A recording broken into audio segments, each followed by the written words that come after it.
সুপ্রিয় দর্শকবৃন্দ, আসসালামু আলাইকুম রহমতুল্লাহি ওয়া বারাকাতুহু। তৃতীয় শুভেচ্ছা নেবেন, আশা করি সকলেই ভালো আছেন।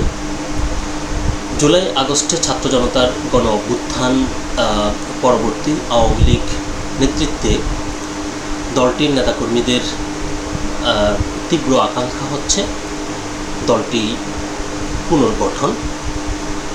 তো দলটির সিনিয়র নেতারা অনেক দিন থেকেই বলছেন যে সাবেক প্রধানমন্ত্রী শেখ হাসিনা তিনি দল পুনর্গঠন নিয়ে কাজ করছেন এবং তিনি দলের তৃণমূল পর্যায়ের নেতাকর্মীদের সাথে প্রায় প্রতিদিনই তিনি যোগাযোগ রাখছেন। তো এরকম একটি প্রেক্ষাপটে আজকে টাইমস অফ বাংলাদেশে একটি প্রতিবেদন প্রকাশিত হয়েছে, যেখানে বলছে দলের এই যে পুনর্গঠন, সেই পুনর্গঠনে শেখ রেহানা অর্থাৎ শেখ হাসিনার বোন শেখ রেহানার অনুসারী যারা রয়েছে তাদেরকে তিনি কোন ঠাসা করে দিচ্ছেন। এই শিরোনামে টাইমস অফ বাংলাদেশে একটি প্রতিবেদন প্রকাশিত হয়েছে। তো আমরা কথা না বাড়িয়ে চলুন মূল প্রতিবেদনটিতে প্রবেশ করি যে আসলে এই প্রতিবেদনটিতে কি উঠে এসেছে।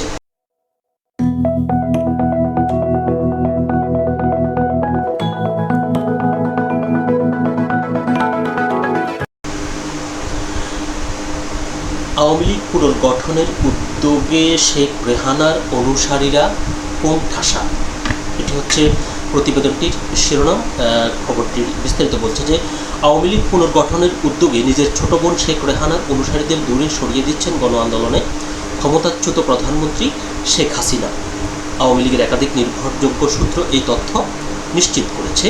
সূত্র জানায় 2024 সালের আগস্টে নাটকীয়ভাবে ক্ষমতাচ্যুতির পর দল গুছিয়ে নেওয়ার প্রক্রিয়া শুরু করেছে আওয়ামী লীগ। এর অংশ হিসেবে দলটির সভাপতি সাবেক প্রধানমন্ত্রী শেখ হাসিনা তার ছোট বোন শেখ রেহানার সঙ্গে দীর্ঘদিন ধরে যুক্ত থাকা প্রভাবশালী রাজনৈতিক বলয় থেকে নিজেকে দূরে সরিয়ে নিচ্ছেন। দলের জ্যেষ্ঠ নেতারা এই পদক্ষেপকে আওয়ামী লীগের একটি বড় ধরনের অভ্যন্তরীণ আত্মমূল্যায়ন হিসেবে বর্ণনা করেন।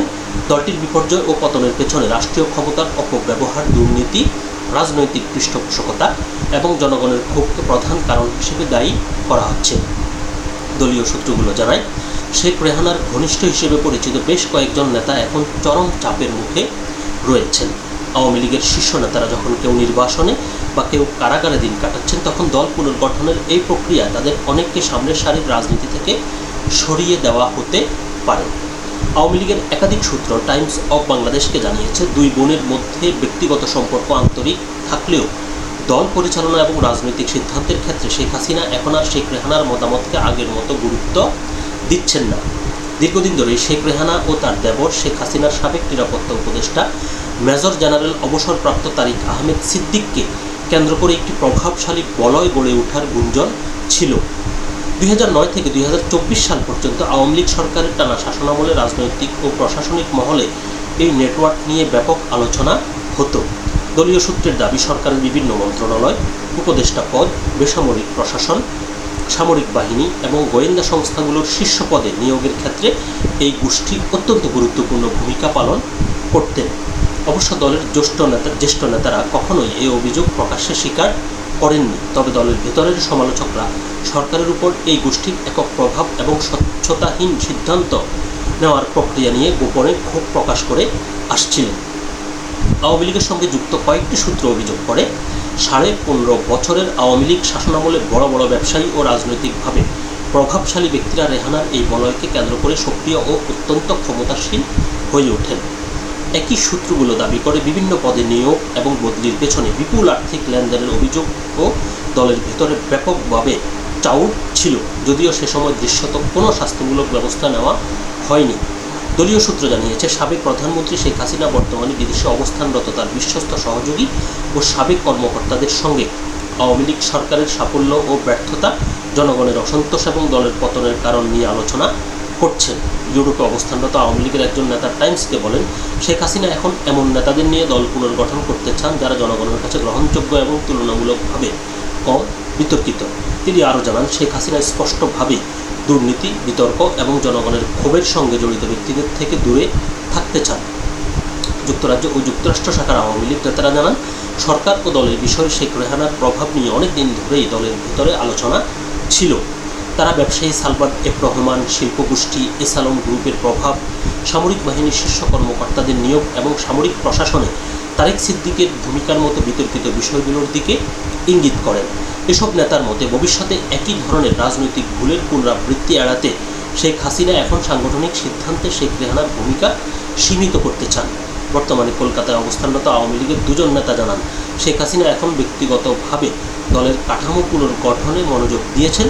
এজন্য তিনি জেলা, উপজেলা ও ইউনিয়ন পর্যায়ের সংগঠকদের সঙ্গে সরাসরি যোগাযোগ রাখছেন।